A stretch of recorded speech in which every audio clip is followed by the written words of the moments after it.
It's day 700 in Valheim and I've been streaming all of it. This is my latest playthrough, check it out if you want, but in this video I wanted to show you what my bases look like at the end of the game. I made 4 of them, according to my needs as I advanced through the stages. There is my main base in the meadows with all of the Viking needs like farms, factory, portals and ports. Then there is my place in the plains, which contains my locks box and plenty of room for farming and milling. My Mistlands castle is surrounded by 6 ancient routes and a perhaps overly elaborate sap delivery system that connects all of them together in a crazy web of stairs. And finally, in the Ashlands, I have the Fortsvin, so dubbed by my chat because it's a repurposed fort that I use for taming and breeding Askvin. In this video, we're gonna have a quick look at all of these bases, and at the end, I'm also going to do a face reveal and announcement, so stick around for that if you're curious. This is my main base. It's where I spend most of my time, so it had to be nice and secure and practical and big enough to fit everything I need, like defensive walls, factory, portal hub, gardens, farms, harbor, and of course,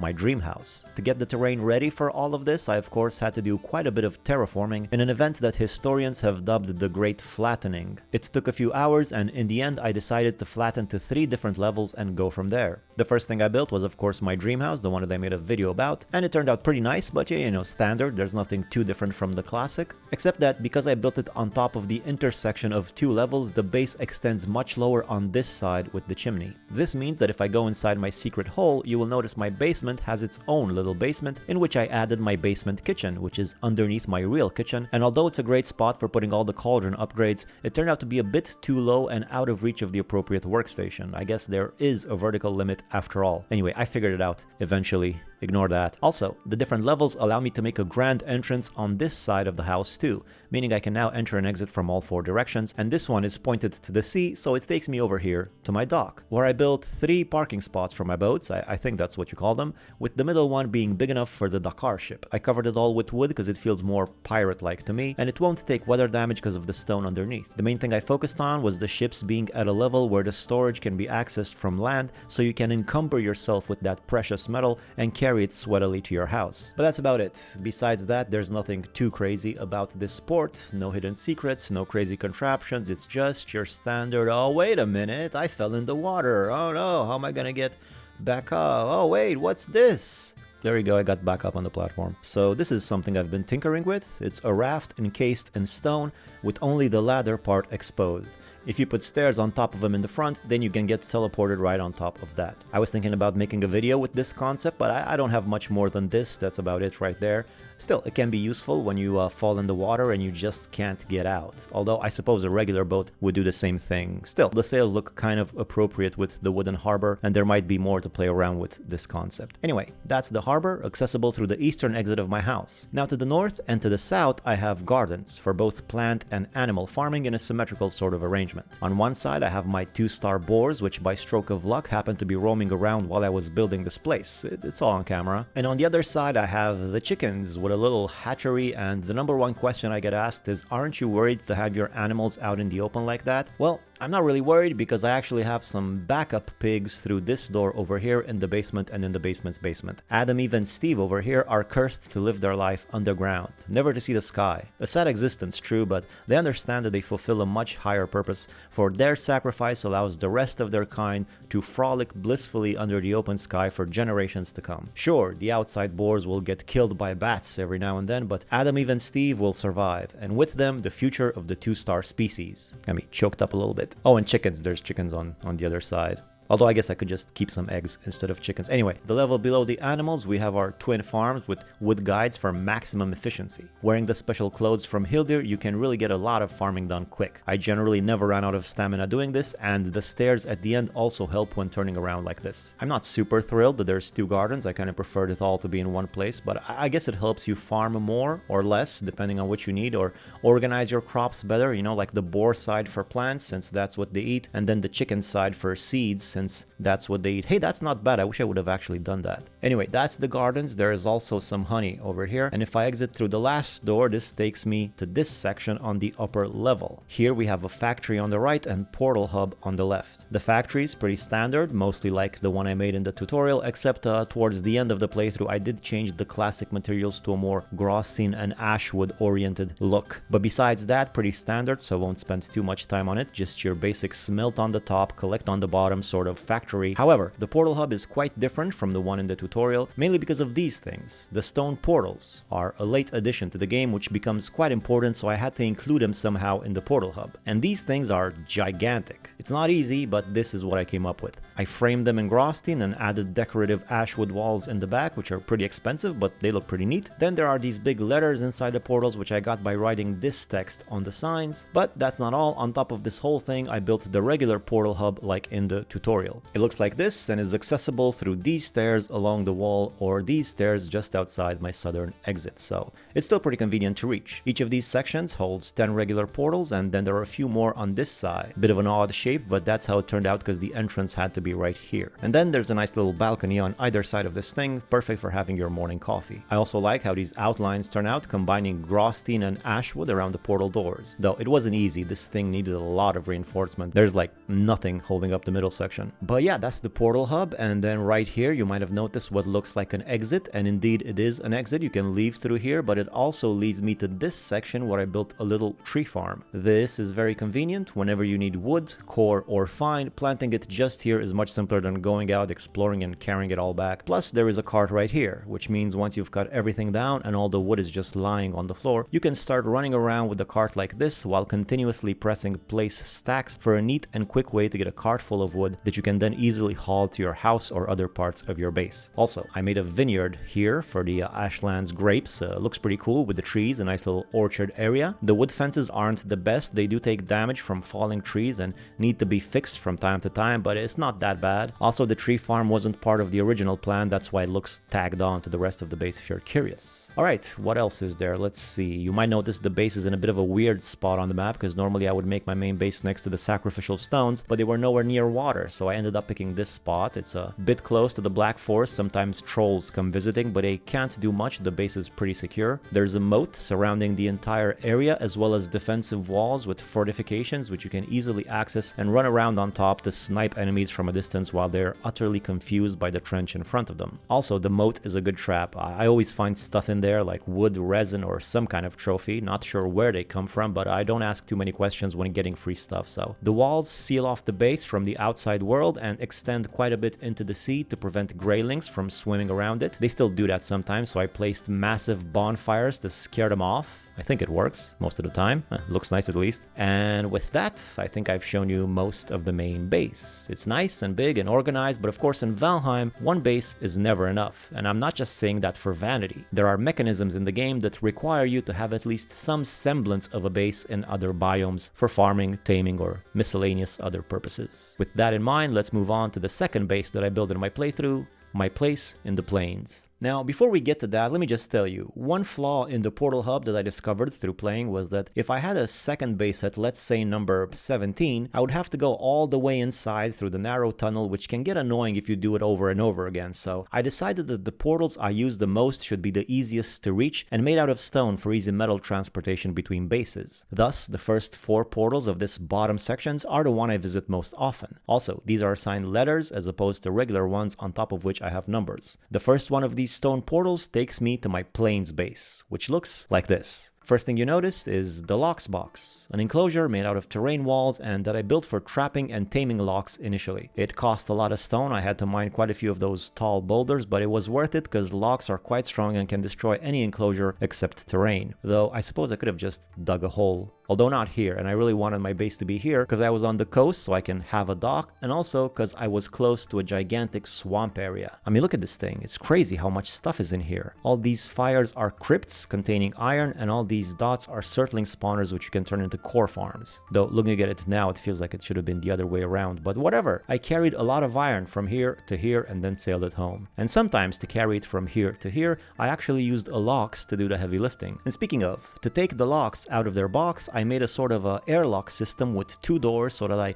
open the first one, get the locks out, close it behind me so no other ones get out, and then open the next door to freedom. The locks box also has ballistas in each corner, which I added late in the game and was hoping would protect them from mosquitoes and not accidentally kill the locks trying to shoot mosquitoes. We'll see how that goes, fingers crossed. Besides that, there is also a giant garden for farming plenty of barley and flax, which again you can do quite fast with the appropriate clothing and guiding Darkwood beams. After all, you're going to need so much food in this game, especially if you're going to spend half of it building unnecessarily elaborate bases, so I wanted to make the farming be as fast and simple as possible. The windmills are also over here, because during stream someone told me that the wind is stronger in the plains. Is that true? Not sure. Discuss it in the chat, let's get the engagement up. But regardless, it's an appropriate place for them, because as soon as you collect your crops, normally with an atgear that you can grab from right over here, you can immediately fill the windmills and plant whatever remains right back in your garden. Another quick tip someone told me in the chat, I forget who, sorry about that, but if you have a mouse with extra buttons, then you can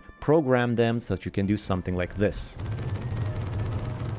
The way I do that is by adding a macro with 25 E's in a row, or more if you want, and I do that through my mouse's software, and that fills things up immediately. Windmills, smelters, kilns, whatever. Getting back to the plains base, you can see I also have a little smelting area for the iron I was bringing in from the nearby swamp. I have some simple walls with a black marble strip on top, nothing too fancy, a stone portal in the middle of it all, and of course a little house with some storage, a sleeping area, and some stairs to reach the lock's box in style. I try to decorate the box walls, but also keep them partially visible for that raw natural feel, almost like the stone wall is intertwined with the terrain coming out of it, kind of. But if you like builds that are integrated with the nature around them, then you might like my next base in the Mistlands, which I have dubbed the Sapsucker Settlement. But before that, quick interlude with a little mini base that I also visit quite often, which is why it's assigned its own stone portal in the easy to reach bottom section, and it's a Greydwarf farm. Greydwarf eyes are one of the most important resources in the game. Wood, stone, and resin ain't bad either, so having a way to get it quickly is pretty important. Therefore, I try to make a Greydwarf farm that I won't mind spending some time in. The way it works is the Greydwarfs spawn there, only in that bare strip of land, and then you can kill them however you want. Coolest method is to summon some skeleton archers over here and just have them shoot their little heart out. This is not only fast, but also increases your blood magic, which is pretty cool. For this to work though, the skeletons can't see the spawner or they will shoot at it. Or you could kill them yourself to upgrade your bow skill or another weapon that you might want, or just use a blowfish to slowly poison them. There's all kinds of ways to do it, just don't try refined Iter. It will kill them, but it'll also kill the spawner, as I found out the hard way. Oh, and these spikes aren't there to necessarily kill them, but rather to keep them away so they don't damage the walls. Door farms are great, the only problem with it is that you have to be there for it to work. You can't just leave for 2 weeks and come back to a mountain of resources, you have to be in range. That's why, if I do another playthrough, I think I'll try to include something like this in my main base. The idea of free eyes, wood, stone, and resin for the rest of the game sounds almost too good to be true. Anyhow, with that out of the way, let's get back to the actual bases, of which the next one is the Sapsucker Settlement.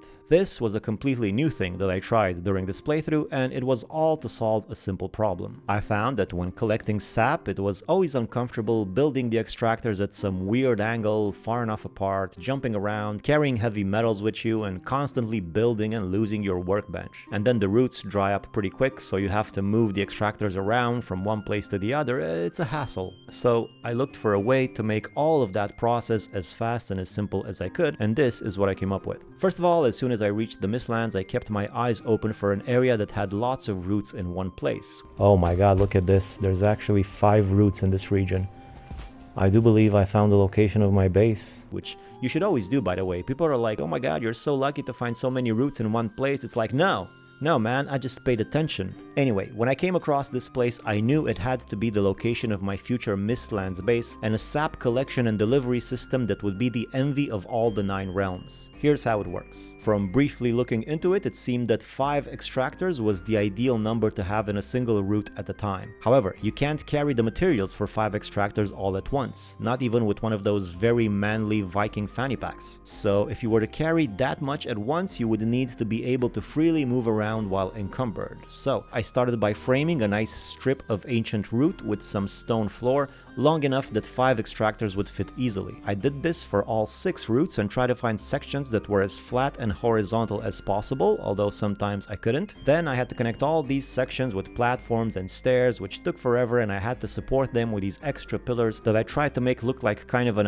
ancient aqueduct with these arch pieces right here, and after a whole long process I can now use the system like this. I plant my 5 extractors stars in one of the roots, come back later when they're all filled up and now the root glow is fading. I collect all of the sap first and then destroy them. Don't do that the other way around. It's not like a smelter. You'll lose your sap. Don't be a sap. Next, I pick up the materials for the extractors and move my encumbered derriere to the next root where I plant them and do it all again. This way I can move from root to root in a circle, and by the time I do all 6 of them, the first one should once again be pulsating with energy. And yes, it was an ungodly amount of work in order to build this, a slightly more convenient way to farm sap. Is it worth it, putting in all that time? Well, that's between you and your therapist. I've made peace with my god, I know what I'm about. But of course, this settlement is not just a sap sucker. It's also a farm for my magic mushrooms, which is crooked, as you can see, and that's not an aesthetic choice. It's because despite the fact that this place had plenty of roots, it didn't have so much arable land. The best option I could find was this crooked strip, which was partially covered in giant Mistland boulders. All of those had to go, and also there were plenty of other boulders around here covering parts of the roots and other stuff that I had to clear out. Took forever, but that's where I got the stone for all the stairs, if you were wondering about that.